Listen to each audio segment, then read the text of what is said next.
Hi good morning. सीधा सौदा के आज के इस ट्यूसडे एडिशन में आप सबका स्वागत है। इंपॉर्टेंट सेशन क्या है? ये इंपॉर्टेंट वीक है।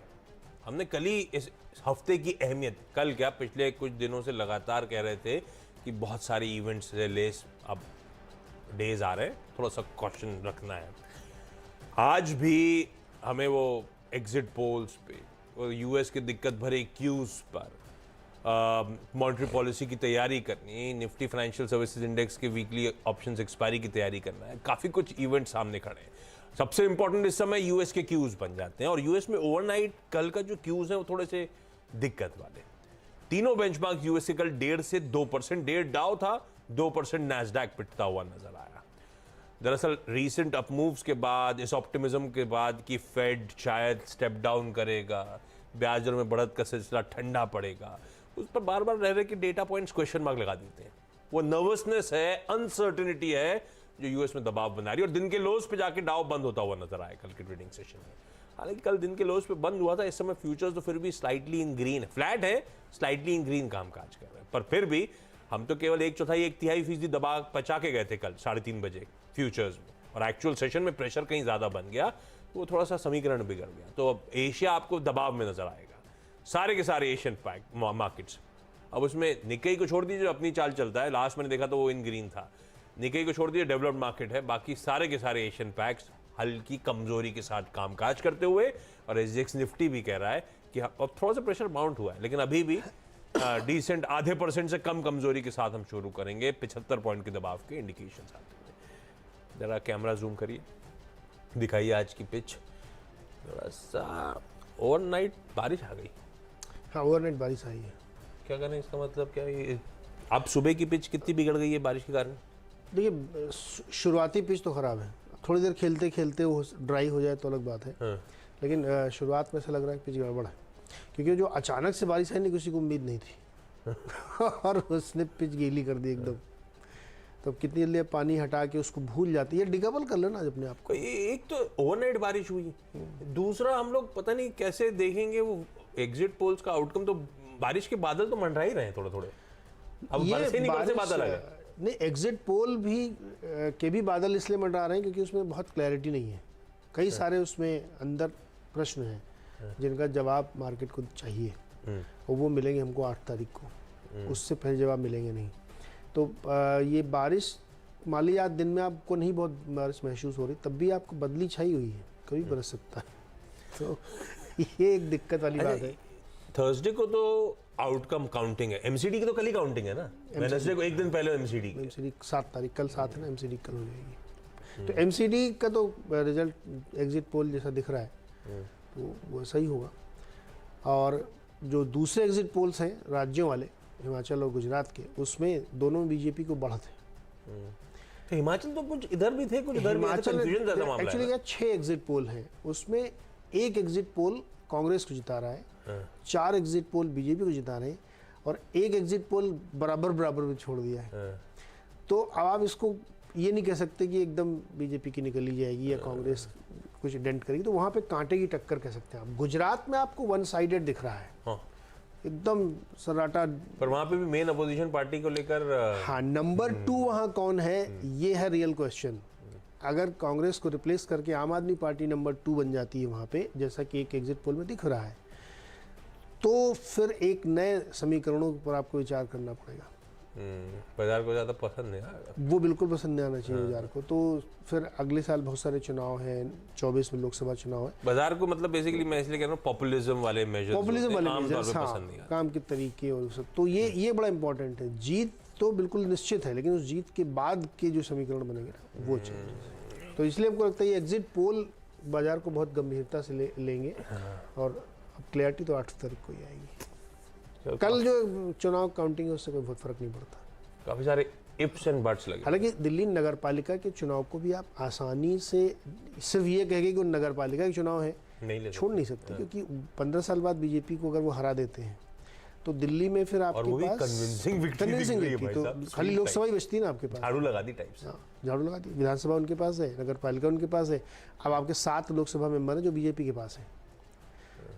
चुनाव 2024 में होगा, पता नहीं इसमें क्या होगा। तो इसलिए ये एग्जिट पोल इतने आसान नहीं है कि जिनको आप नज़रअंदाज कर दें। बहरहाल देखेंगे तो आज के पिच में हम लोग फिर चलते हैं अमेरिका की तरफ।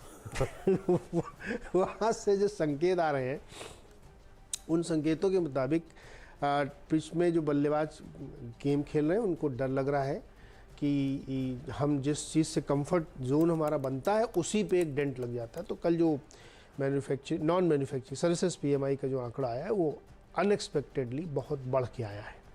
तो उससे ये पता लगता है कि अभी भी वहाँ इकॉनमी बहुत हॉट है। चाहे जॉब डेटा देखिए, ये देखिए, इन्फ्लेशन के इंटरनल्स में जाके देखिए, तो फिर मन में शंकाएं पैदा हो जाती है ना कि पता नहीं फेड क्या करेगा क्या करेगा क्या करेगा। तो अब 14 तारीख तक यही कशमकश चलेगी। आज इसलिए कल प्रॉफिट बुकिंग देखी गई वहाँ पे, IT शेयर्स पर ज़्यादा देखी गई है। तो उसका कम से कम फर्स्ट हाफ में असर रहेगा, सेकंड हाफ कह नहीं सकते। सेकंड हाफ में हमको लगता है फिर थोड़ा समझ जाएगा बाजार। चलिए तो फिर अब स्टॉक स्पेसिफिक मूव्स पे जाता हूं।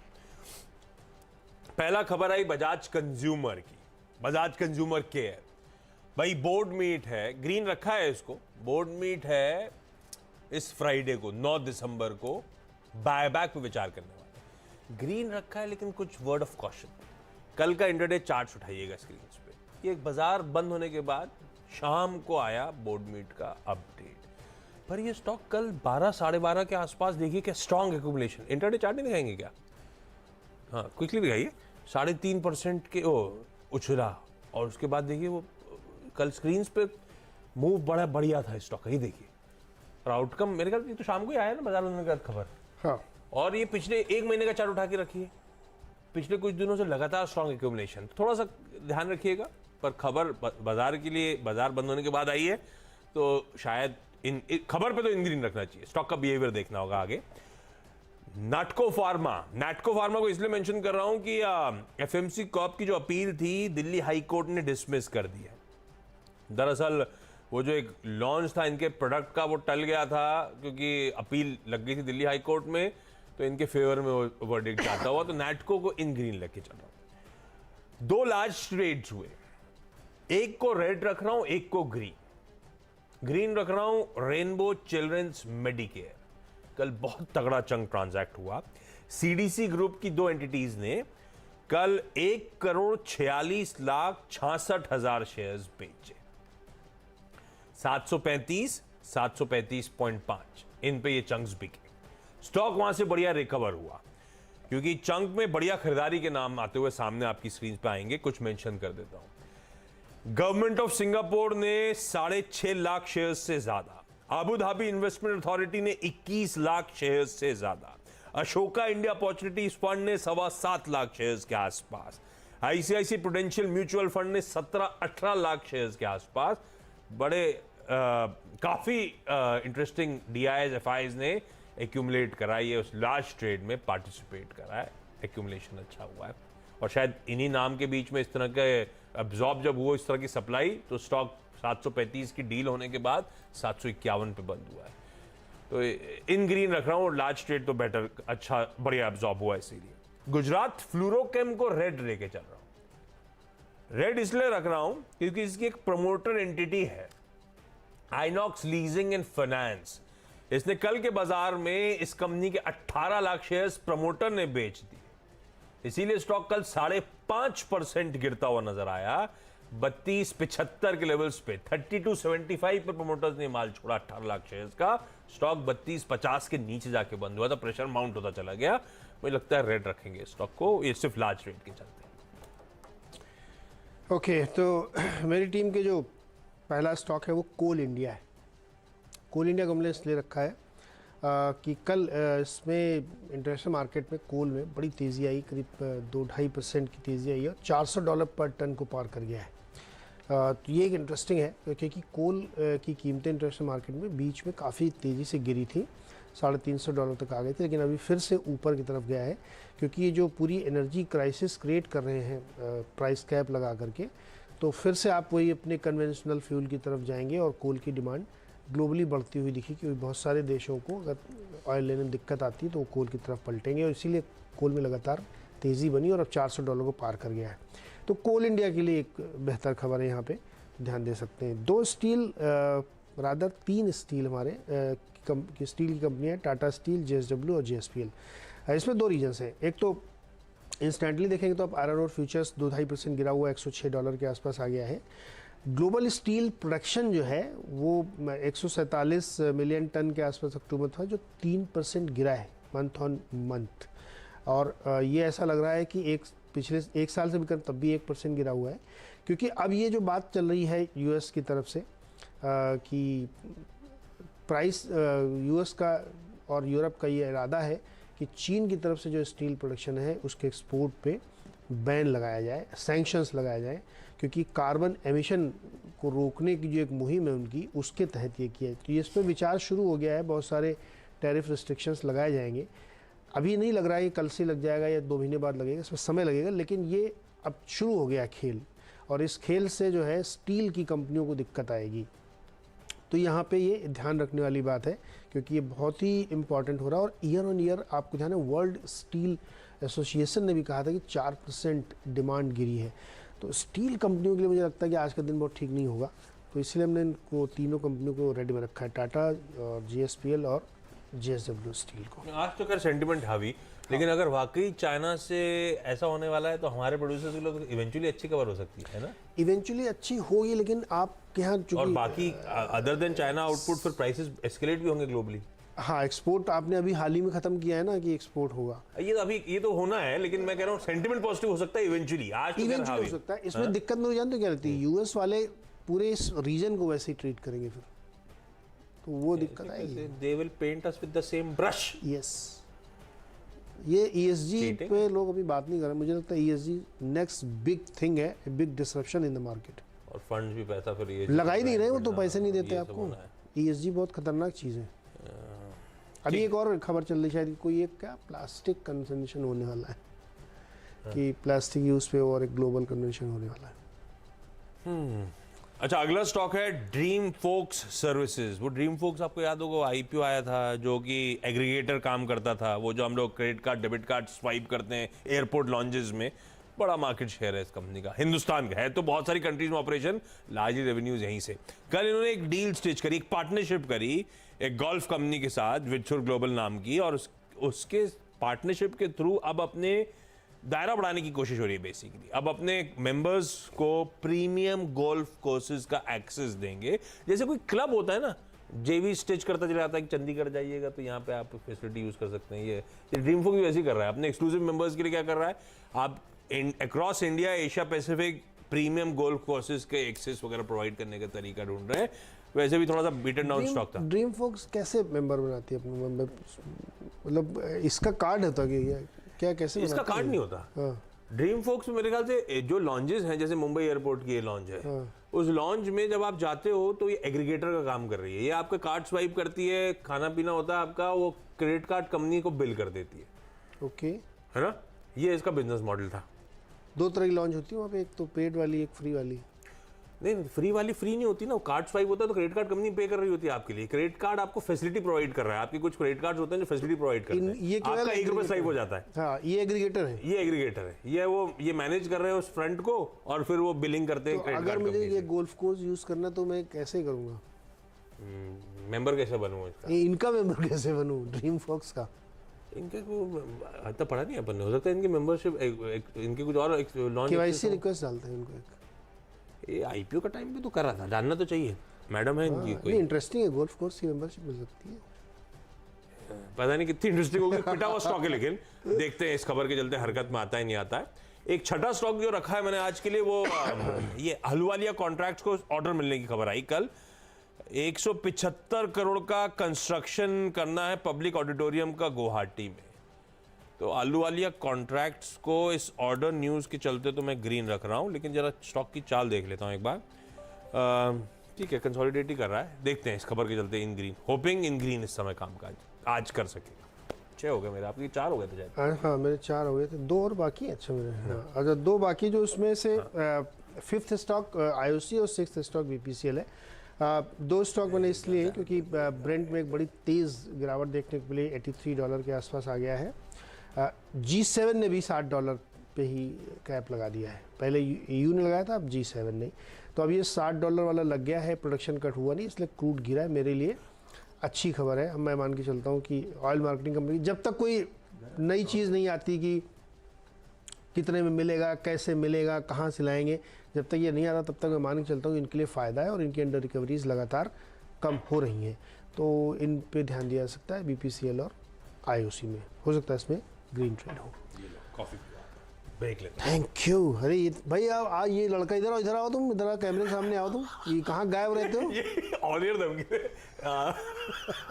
ब्रेक मैं गवाही है 7:46 को काफ़ी आई है। ब्रेक के उस बार बाकी के 4 स्टॉक पे बातचीत।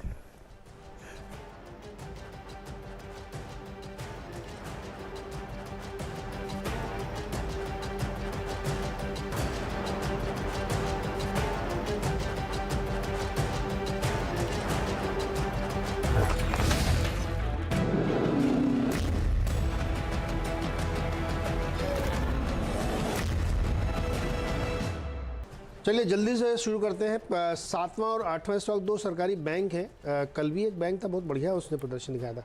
बैंक ऑफ बड़ौदा है, इसमें ग्रीन में रखा है इसलिए क्योंकि मॉर्गन स्टैनली की एक रिपोर्ट है, सुबह सुबह आई है। इनका मानना है कि बैंक काफ़ी बेहतर प्रदर्शन करे, खासतौर पर सरकारी, और उनको लगता है ये परफॉर्मेंस जारी रहेगी। हायर मार्जिन रहेंगे, सस्टेन्ड लोन ग्रोथ है और ऑपरेटिंग लेवरेज जो है काफ़ी इंप्रूव हो रहा है नेक्स्ट फ्यू ईयर्स के लिए। और इनका ये बिलीफ है कि बैंक ऑफ बड़ौदा और bank of India relatively best place है रिस्क रिवॉर्ड के हिसाब से, तो इसीलिए बैंक ऑफ बड़ौदा के लिए इन्होंने बैंक ऑफ बड़ौदा का टारगेट दिया 195 से बढ़ा के 220। पंजाब एंड सिंध बैंक फटा पड़ा कितना चला था ना, आज हिम्मत नहीं पड़ी रिपीट करने की, लेकिन वो बढ़िया चला था। 10% हो गया था, बढ़िया। और दूसरा बैंक ऑफ इंडिया को भी इन्होंने यही कहानी बताकर उसका टारगेट 125 कर दिया है। हालांकि ये लोग काफ़ी वहाँ तक जा रहे हैं, तो मुझे लगता है दोनों बैंकों को ध्यान में रखना चाहिए। सरकारी बैंक वैसे ही बढ़िया प्रदर्शन कर रहे हैं। फिर 9th और 10th है चीनी के, शक्ति शुगर और श्री रेणुका। इसलिए लिया है कि एक कभी रॉयटर्स में खबर छपी है कि इस बार चीनी का उत्पादन 7% गिरेगा और गन्ने की यील्ड 15% गिरेगी। स्पेशली इस वेस्ट और साउथ रीजन में, नहीं महाराष्ट्र कर्नाटक रीजन में यील्ड गिर, यील्ड मतलब होता है एक गन्ना जब आप पेड़ के आगे एक गिलास जूस निकालते हैं तो उससे कितनी चीनी बनेगी, इसको यील्ड बोलते हैं। तो ये गिर रही है 15% और टोटल प्रोडक्शन 7% के आसपास करेगा। तो इसकी वजह से एक्सपोर्ट में थोड़ी दिक्कत आएगी और डोमेस्टिक प्राइसिंग मजबूत होगी। तो मुझे लगता है कि रेणुका और शक्ति जो इस साइड के प्लेयर हैं इनको फ़ायदा हो सकता है। बहुत दिनों गन्ने का जूस तो पिया ही नहीं है। याद आ रहा था आप जब डिस्क्राइब कर रहे थे के गिलास भरते, लेकिन सरकारी बैंक कल चले थे। कैनरा बैंक इज्जतदार लिया था, मेंशन करा था, इन ग्रीन अवार्ड जीता, ऑस्कर टाइप्स, वही नहीं चला। वो तो आगे में जाते जाते 1% आया इन ग्रीन, अदरवाइज दिन भर सल्क कर रहा था। खैर कुछ अब रेड वाले, मैंने बहुत ग्रीन ले लिए लार्जली सारे के सारे। ये सिर्फ क्यूज के चलते थोड़ा सा वॉच आउट करेंगे। टाटा मोटर्स को रेड लेके चल रहा हूं। ये वापस जो यूएस के कंसर्न्स माउंट होते हुए चाइना रिलेटेड कंसर्न्स माउंट हो रहे हैं। आज वो टेस्ला को लेकर जब कल पिटाई हुई थी तो अपडेट्स आ रहे थे कि वो अपना मैन्युफैक्चरिंग को रिड्यूस करना चाहते हैं। चाइना में दिक्कतें बहुत प्रोफाउंड हैं। बहुत सारी चीज़ें हैं जो टाटा मोटर्स के अगेंस्ट में जा रही हैं। इन्होंने शायद प्राइस हाइक भी ले लिया ऊपर से, सबको लेना ही है, मजबूरी है, पास ऑन करना है। एक जनवरी से तो टाटा मोटर्स रेड रख रहा हूँ। 2 आईटी स्टॉक्स रेड रख रहा हूं, इन्फोसिस और विप्रो। सिर्फ क्यूज के चलते नास्डैक की पिटाई। वैसे एक बात ध्यान रखिएगा, कंफर्ट में होंगे आईटी स्टॉक्स, बहुत ऊपर से पिटे हुए हैं आज, क्योंकि रेड लिया इसलिए बोल देता हूं। अभी भी अपने हिस्टोरिकल एवरेजेस से ऊपर ही वैल्यूएशंस हैं इस तरह की करेक्शन के बावजूद। दूसरा, नोमुरा की 2023 की टेक आउटलुक रिपोर्ट आई थी। वो रिपोर्ट कहती है स्पेसिफिकली कि 1000 लिस्टेड कंपनीज G2000 के यूनिवर्स से हमने जो सिलेक्ट करी, सबका FY23 आउटलुक वर्सन हो रहा है। चाहे वो टेक्नोलॉजी हो, चाहे मैन्युफैक्चरिंग हो, चाहे BFSI हो, चाहे लाइफ साइंसेज हो, चाहे रिटेल हो, सब में दिख रहा है डिमांड स्लो डाउन। तो बेसिकली वो क्या करा उन्होंने, 1000 कंपनीज के पहले रेवेन्यू प्रोजेक्शंस क्या थे, अब क्या है, सितंबर में एंड पे आते आते आधे कर दिए सबके। आधे रेवेन्यू प्रोजेक्शन, मतलब 9% रेवेन्यू ग्रोथ एक्सपेक्टेड था, वो 4 से 5% होगी, ऐसा मामला है। तो ये रेवेन्यू प्रोजेक्शंस अगर ठंडे पड़ रहे हैं तो वैसे कंसर्न है, लेकिन ये आज आईटी का भरोसा नहीं है। ग्लोबल क्यूज के साथ बदलते हैं, चाल बदल जाती है, इसीलिए ये सिर्फ मेंशन कर रहा हूँ। थोड़ा सा कंसर्न्स है तो ध्यान रखने का, क्योंकि इनके लिए रफ पैच अभी खत्म नहीं हुआ है। स्लो डाउन रिलेटेड कंसर्न्स अभी हैं। अभी तक हमारे यहाँ डिमांड एनवायरनमेंट में वो दिक्कत नहीं आई है आईटी कंपनीज के, लेकिन सब ने, आपको याद होगा लास्ट क्वार्टर की कमेंट्री में यही कहा था, कॉशियस हैं इसीलिए क्योंकि अभी पता नहीं है क्या होगा। खैर, आज तो सिर्फ ग्लोबल क्यूज, आईटी में दोनों लाल में रखे। एक क्योंकि क्रूड ओवरनाइट करेक्ट कर गया, वापस $3 के आसपास का तगड़ा करेक्शन है। कल हमने कहां छोड़ा था ब्रेंट 87 प्लस पे, सुबह आज 83 पे आके खड़ा हो गया है। ओएनजीसी को रेड लेके जा रहा हूं और कोई रीजन नहीं है, हालांकि कई बार मेंशन कर चुका हूं ओएनजीसी काफी रेजिलिएंट है, तो वॉच आउट। मैं चाहता था कुछ बैंक्स रेड लेने के लिए, लेकिन बैंक्स में क्या हुआ कि कल इतने दिनों बाद इस तरह से मूव दिखाया बैंक्स ने, थोड़ा सा मैंने कहा पता नहीं किस तरह का समीकरण बैठ रहा है, तो उससे अवॉइड करके ओएनजीसी रेड कर दिया। ब्रेक ले रहा हूं, ब्रेक के उस पर जब लौटेंगे तो इन टीम्स का एक क्विक रैप अप लेकर आएंगे।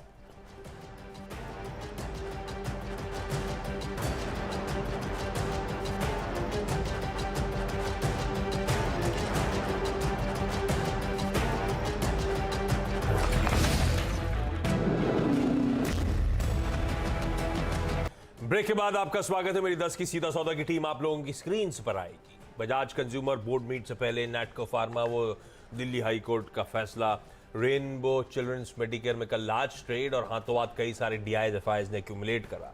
गुजरात फ्लोर में प्रमोटर्स की सेलिंग हुई है, कल 18 लाख शेयर्स।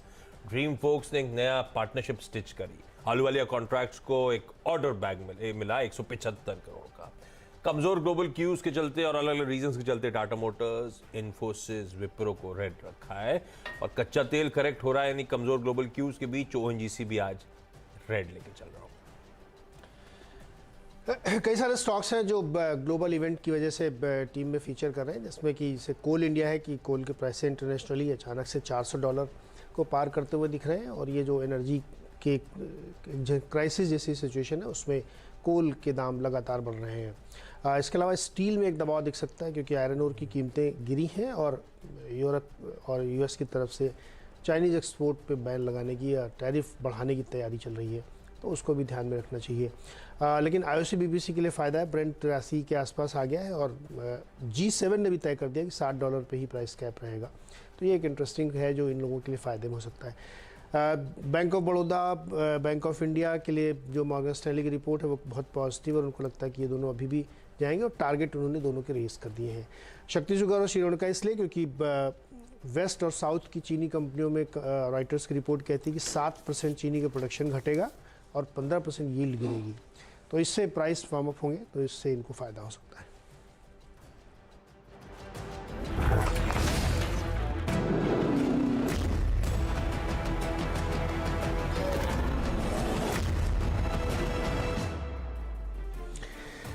चलिए, मुनाफे की तैयारी, मंगलवार का दिन और बहुत सारे संकेत, अमेरिका से भी बहुत सारे संकेत हैं, भारत में भी बहुत सारे संकेत हैं, एग्जिट पोल आया है और ये हफ्ता एक्चुअली बहुत ज़्यादा न्यूज़ हैवी है। कल एमसीडी गणना होगी, परसों फाइनल पोल होगा और पॉलिसी भी है, तमाम सारी चीज़ों के बीच में आज मंगलवार का दिन है। सबसे इम्पोर्टेंट मुझे यही लगता है आज। Good morning. Good morning. Good morning Ashish. ये फिर प्रॉब्लम ये है कि एसजीएक्स निफ्टी 95 पॉइंट्स डाउन है मेरे ख्याल से अभी, लेकिन हम ट्रेड कर नहीं सकते उसमें, मतलब हमारे जो इंडियन व्यूअर्स हैं वो ट्रेड कर नहीं सकते, वरना एक बहुत क्लियर ट्रेड था। एक्चुअली काफ़ी वेरिएशन है यहाँ पर, अभी 68 पॉइंट दिखा रहा है, कुछ देर पहले मैं देख रहा था 95 पॉइंट्स डाउन है। तो एक आज जो है एक global worry versus local cheer basically आज उसकी मार्केट है। ग्लोबल वरी क्योंकि कल यूएस मार्केट में काफ़ी आपने नेगेटिविटी देखी है और ख़ासतौर से नैस्डैक में, उसकी हम बात करेंगे क्योंकि वो काफ़ी इंपॉर्टेंट है, लेकिन वो क्यों इंपॉर्टेंट है उसकी बात करेंगे। लेकिन एग्जिट पोल जो है, स्पेशली जो सबसे बड़ा स्टेट है गुजरात, वो एग्जैक्टली जो मार्केट की एक्सपेक्टेशन थी उसी के साथ, तो वो एक अच्छा इंडिकेशन है। तो एक तरीके से बैलेंस आउट कर रहे हैं चीज़ें। और कल ऑफकोर्स वो मॉनेटरी पॉलिसी है, तो उस पर भी हम क्लियरली एक नज़र रखने वाले हैं, वो भी एक बहुत इंपॉर्टेंट हमारे लिए क्यू है। अच्छा, आज एक जो इंपॉर्टेंट क्यू है मेरे ख्याल से जिस पर मार्केट लैच ऑन कर सकता है आशीष, वो है चाइना में आज अच्छी खासी डिक्लाइन आप देख रहे हैं चाइनीज़ मार्केट में। एक एल्गो ट्रेड नॉर्मली प्ले होती है, पिछले कई दिनों में मैंने देखा है, जब चीन ऊपर होता है तो हम थोड़ा नीचे आते हैं, और जब चीन नीचे होता है तो हमारी मार्केट थोड़ा ऊपर आती है। वो एक फंड फ्लोज का डायरेक्ट इम्पैक्ट होता है वहाँ पर, तो वो एक क्लियर कट एक इंडिकेटर होगा। एक और चीज़, बैंक निफ्टी जो है, ये कॉल हमने कल ली थी, कल जिस तरीके से मार्केट ने एक रिवर्सल दिखाया था, एक अभी तक ट्रेंड था कि निफ्टी आउट परफॉर्म कर रहा था बैंक निफ्टी से, कल वो पहला दिन था जब बैंक निफ्टी ने एक अच्छा खासा आउट परफॉर्मेंस दिखाया और एक अच्छे खासे लेवल के ऊपर बंद हुआ। अब मुझे लग रहा है कि यहाँ से बैंक निफ्टी जो है वो आउट परफॉर्म करेगा वर्सेस निफ्टी, और आज फाइनेंशियल निफ्टी की एक्सपायरी भी है, तो उस पर ध्यान रखिए। तो बहुत चीज़ें आज डिस्कस करने के लिए अगले 1.5-2 घंटे में। बहुत सारी चीजें हैं, इंटरेस्टिंग दिन, बढ़िया सेटअप बनता हुआ, डिटेल में चर्चा होगी ये सब क्यूज जो अभी मेंशन हुए हैं। लेकिन शुरुआत मुनाफे की तैयारी की इस वक्त की टॉप हेडलाइंस के साथ।